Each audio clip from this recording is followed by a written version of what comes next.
And now every company is obsessed with finding this magical thing called innovation.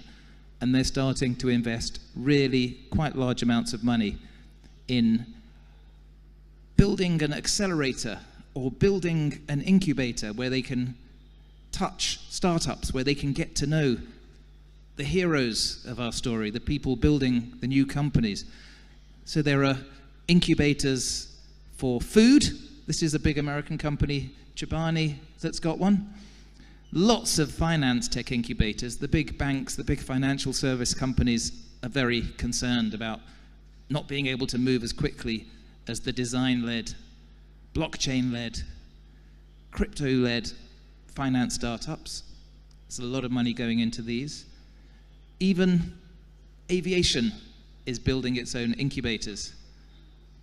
Airbus, among others, are building spaces where startups can go and work in the hope that Airbus gets some of that magic dust from the startups.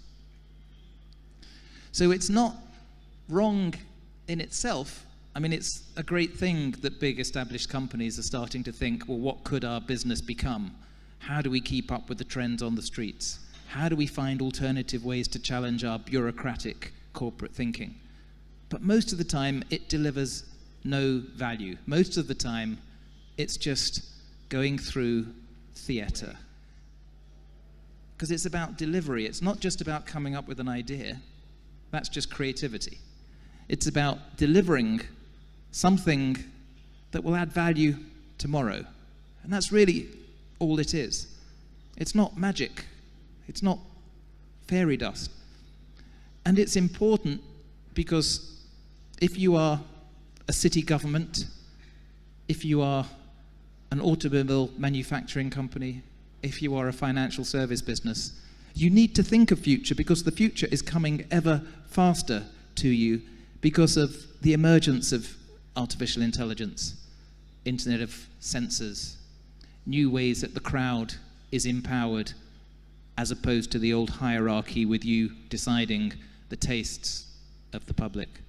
So you need to be alert and plan for it, but you need to execute and deliver.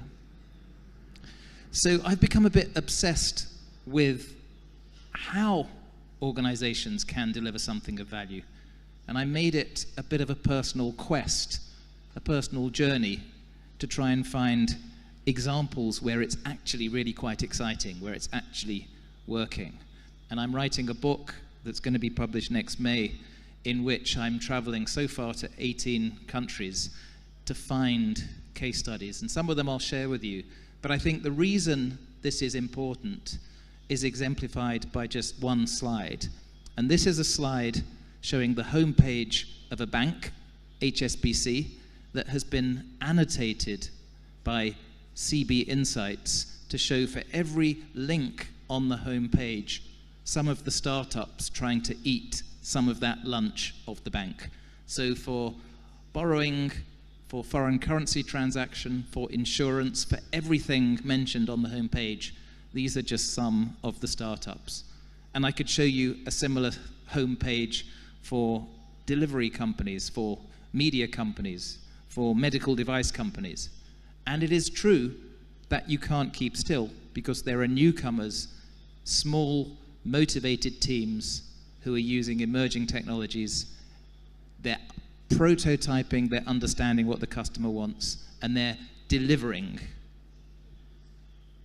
And we're in the context of the exponential curve hitting all sorts of sectors beyond IT. So we know about the exponential curve that is Moore's law. Because of the falling cost and the rising power of transistors, because of the miniaturization of chips, something that was expensive over time goes through that curve and becomes ubiquitous, becomes commodified. Well, it's not just hitting now IT, it's hitting all sorts of other things. It's hitting the falling cost of solar energy. So this is an exponential curve. The falling cost of solar power per watt, since 1975, it's gone from about $100 to less than $1. And then, of course, that changes consumer behavior on the right. is the rising exponential curve of the number of solar panel installations that consumers are now putting up because it becomes cheaper and it saves them money. And suddenly, if you are a utility company, if you are making electricity or gas available to the consumer, this is a reality. This is something that you can't ignore, because that exponential curve starts slowly and then goes almost vertical.